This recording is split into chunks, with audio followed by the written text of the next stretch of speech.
I hope this video helps. Please check out the playlist, Evidence for Christianity, Evidence for the Bible, End Times, and the Book of Revelation. I'll leave links in the description for all four. Enjoy. So I got a problem with my 2022 Chevy Suburban. When I go to use my washer fluid, nothing happens. I don't even hear the pump kick in. I know it's got fluid in it because I just recently put some in there. It's also not spraying fluid in the back. See, let's see what we got going on. So here's a fuse box under the hood of the car. There's your battery. There's a fuse box right here. You can get the lid off by pushing this tab, popping it up. And you got another tab over here, the same thing. Push that in, pop it up. And you can take it off. If your hand's big enough, you can get both tabs. So number 13 and 14 right there is the washer front and back. 13 and 14 is right there. Now you can see that this edge is beveled. And on the picture, this edge is beveled. So there's 13 and 14 right there. We can take a look at these fuses, see if there's anything wrong. You get a DC voltmeter and put the negative to the ground. Let's just see if it's working on the battery. It is. Alright, so if there's 12 volts on both sides of that fuse, that one's good. Both sides of this fuse, that one's good. So there's continuity through those. Since we know the fuses are good, it's probably the pump. Shout out to Dusty DIY channel for showing me how to get to the pump. The pump is over here attached to the washer fluid tank, and you'll be getting to it through this wheel well cover. Take off the tire. I need to drain some fluid to get the pump out and to do all this work and change it. Got the new part here. I had to get it from the dealer. It only cost me $19.10, so that's not too bad. So here's the part numbers. The old one shown down there was it 84409-821, and then the new one that I just got was an 84801-575. You can see that right there and right there and right there and right there. Oddly enough, this part is slightly more expensive on Amazon. I'll leave an Amazon link to this part in the description. I am an Amazon associate, so I do earn from any qualifying purchases when using my link. So now I want to take this tire off so I have room to work. Right, so first thing we want to do is set the parking brake. Over here, just hit the P. And there it goes. It's set. Now from the back, I want to get the lug nut wrench, which is in here.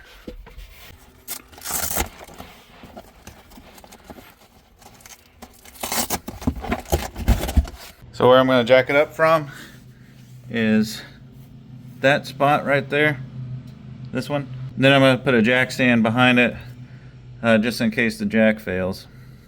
So before I jack it up, I want to break the lug nuts free so that they're able to unscrew when I get it jacked up, because if you're trying to break them free with it jacked up, the tire will start spinning on you. Well, just found out my floor jack, it doesn't get it up high enough to get the tire off, so I gotta use this jack that came with the vehicle. So the jack is behind this panel if you happen to need it.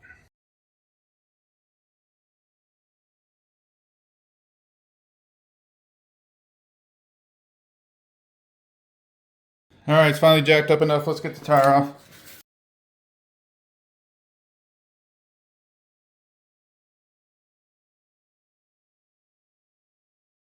So there's a bunch of Torx head screws around it like this. I'm using a T15H Torx. So there's 11 of these Torx head screws.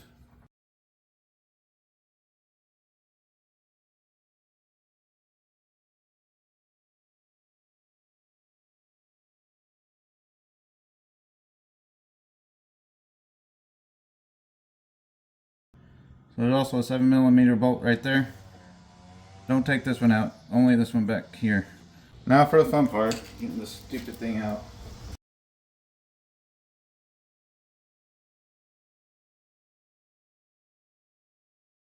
Then you got this tab here. It looks like it doesn't have a bolt head on it. Alright, let's try to get this out. There's a little bit of a gap that you can get a screwdriver under. Man, that freaking dirt just goes right in your face when you're under here. There we go. Make sure you're wearing safety glasses because of dust and dirt, and also you don't want to get that washer fluid in your eyes. Right there's the man of the hour, the pump. So the cable for it is latched on right up here. So the cable's latched on right there. I'm gonna get that pulled off of there. I got a tool here I'm gonna try and use to get it out.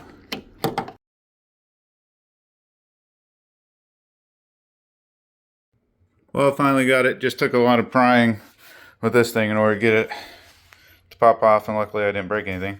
Alright, so I need to remove one of these hoses and just see if I can get the fluid out of there. It's got quite a bit, it looks like.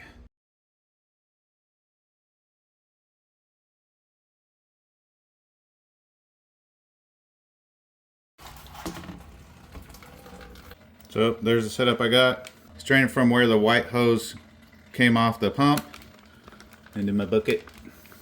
So here's the new pump. As you've seen, there was a white hose and a black hose because they go on the white. The white goes on the white and black goes on black. And I just pulled and wiggled the hose in order to get it pulled off. This is taking forever. Finally reaching the end. Looks like some really dark pee. If you want to support my channel, leave a super thanks below, or you can join Robinhood through a link that I'll leave in the description, and we'll both get a free stock. Continue watching. Alright, so now I'm going to remove the other hoses and put them onto the new one.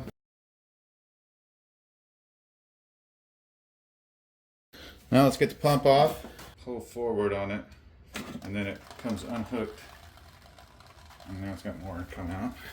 Alright, it's finally slowed down to a drip again.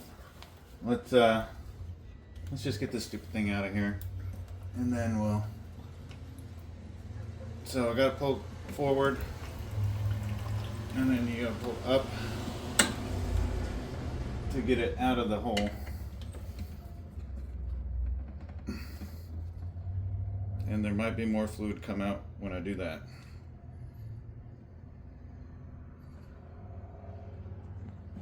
No, there's not. Good. So here's the electrical connection. Alright. I think you gotta get your screwdriver in there. Yep, that unlatches it. And then you can just wiggle it off. There it is. So if you want to see what I was talking about, I just got my screwdriver in there to unlatch it. Alright, let's latch the new one on.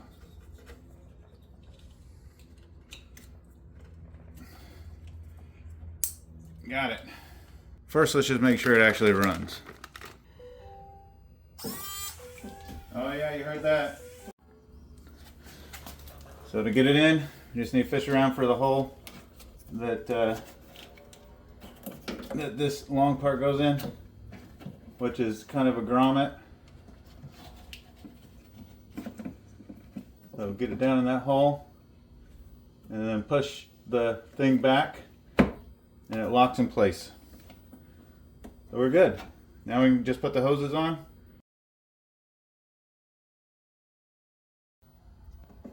Alright, perfect. Fortunately, the cable harness came up where it was supposed to be, so just get that put back in the hole.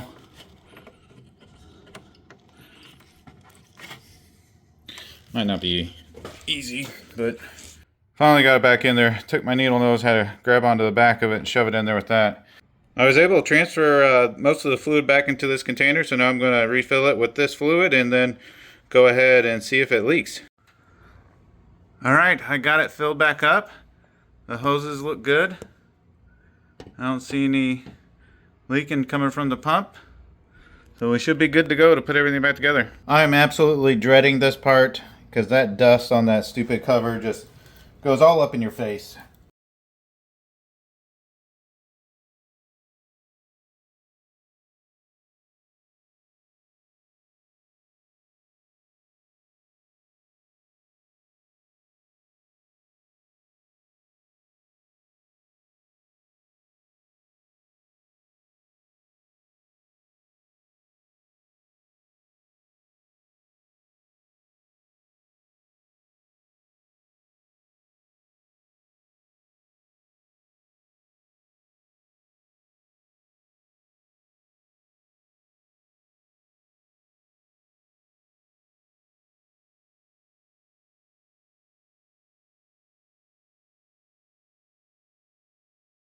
Now I'm just going to get them slightly snug so the tire is flush against the wheel mount, and then I'll lower it down and torque it.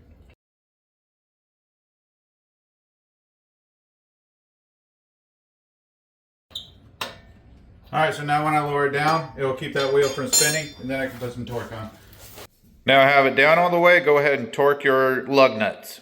And I like to torque them in kind of a star pattern, you know, across, across, across.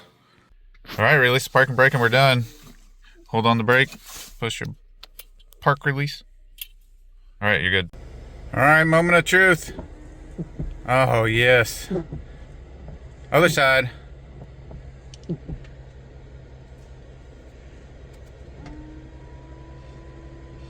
There it is. Oh yeah, we got some windshield wiper fluid.